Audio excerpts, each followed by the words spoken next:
우리나라 대표 드럭스토어 올리브영 영양제 코너 실태조사. 과연 돈 쓸만한지 함께 보실까요?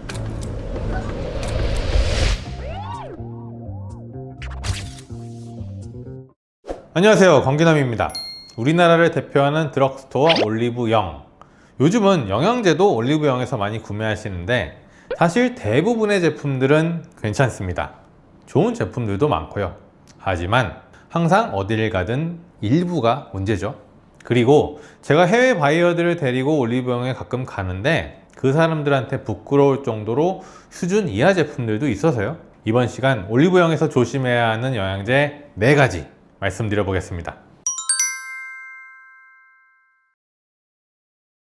자, 올리브영에서 조심해야 하는 영양제 첫 번째는 식이섬유 제품입니다. 요즘 간편하게 먹는 샐러드 제품이 유행인데요. 굉장히 혁신적이고 좋아 보이지만 실제 레시피를 보면 야채가 들어있긴 하지만 포도당이나 대체당 또는 곡물 위주로 만들어진 제품들이 많아서 주의하셔야 하는데, 올리브영에서 파는 식이섬유 제품들도 마찬가지가 되겠습니다. 실제 제품을 보면요, 올리브영 1등이라고 광고하는 이 제품 한 병에 식이섬유 8000mg이 들어있다고 하는데요. 그럼 한 알에 들어있는 식이섬유 함량은 130mg. 이거 하루 2알 먹는 제품이거든요. 그럼 260mg. 한국인의 하루 식이섬유 권장 섭취량이 20에서 25g, 즉 하루 2만 mg이 넘기 때문에 이런 식의 식이섬유 알약 제품들은 먹으나 마나고요. 찾아보면 한 포 기준 식이섬유 2400mg이 들어있는 분말 제품도 있고, 앞서 말씀드린 알약 제품보다는 식이섬유 함량이 많지만 마찬가지로 하루 권장 섭취량에 크게 못 미친다 기억하시면 좋겠습니다. 다음, 올리브영에서 조심해야 하는 영양제 두 번째는 의약품처럼 생긴 제품입니다.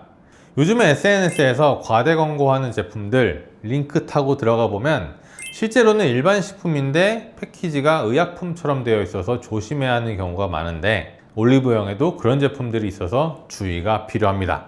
실제로 판매되는 제품 하나 보여드리면 언뜻 보면 의약품 같죠? 하지만 당연히 의약품은 아니고요. 자세히 보면 건강기능식품도 아니고 일반 식품 중에 당류 가공품 형태로 만들어진 칼륨 제품인데, 이게 문제가 이 제품은 한 포에 칼륨이 260mg이 들어있는데요.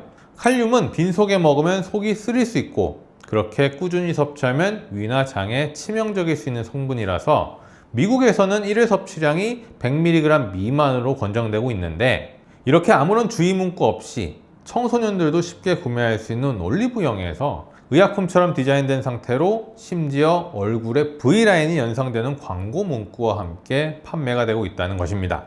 앞에서 말씀드린 식이섬유 제품들은 최소한 먹었을 때 건강에 해가 되진 않잖아요.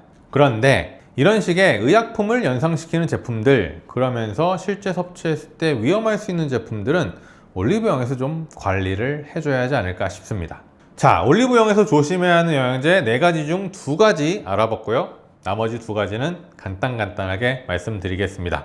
세 번째 조심해야 하는 제품은 건강기능식품 마크가 없는 다이어트 제품들인데요. 이 제품 보면 누가 봐도 식전에 먹는 다이어트 보조제로 보이지만 식약처로부터 체지방 감소 기능성을 인정받은 제품은 아니고요. 일반 식품 형태로 만들어진 브로멜라인 제품인데, 제가 브로멜라인은 이런 식으로 만들면 좀 그렇다 여러 번 말씀드렸죠. 게다가 이 제품을 만든 곳이 우리나라를 대표하는 바이오 의약품 회사 셀트리온이라는 게 기가 차는데요. 제가 이 제품을 보여드리는 이유는 셀트리온이 만들어서가 아니고, 오프라인에 판매되는 제품들은 이런 식으로 제품 케이스 위에 광고물이 하나 더 붙는 경우가 많고 그 부분에 많은 소비자들이 혹하기 때문입니다. 비슷한 거 하나 더 보여드릴게요. 가볍게 리셋, V라인 완성. 누가 봐도 다이어트 제품이고 제품 위에 붙어있는 이 문구가 굉장히 혹하죠? 하지만 마찬가지로 식약처에서 체지방 감소 기능성을 인정받은 제품은 아니다. 그럼에도 불구하고 올리브영에서는 누가 봐도 다이어트 제품으로 판매되고 있어서 주의가 필요하다 말씀드리겠습니다. 그럼 이번 시간 마지막, 올리브영에서 조심해야 하는 영양제 4번째는 먹는 PDRN인데요. 사실 PDRN은 피부 재생 주사에서 유행이 시작되었죠. 그러면서 효과 논란이 있긴 하지만 PDRN 화장품들이 출시되었고, 최근 들어 이제 먹는 식품으로까지 PDRN 제품들이 나오고 있는데요. 먹는 PDRN은 근거가 굉장히 약합니다. 주사로 직접 넣어주거나 실제 되는지 안 되는지는 모르겠지만 화장품으로 직접 침투시키는 것과 달리 먹는 PDR에는 DNA가 그대로 피부로 가는 것이 아니라 장 안에서 대부분 소화돼 버리거든요. 올리브영 매장에서 팔리는 먹는 PDRN을 보면 PDRN 함량도 너무 낮아서요. 이게 과연 어떤 의미가 있을까 싶고요. 이 제품은 PDRN 주사로 유명한 리쥬란 제품인데 매출 5천억에 순이익 1600억씩이나 하는 회사가 이런 수준의 일반 식품까지 만들어야 할까?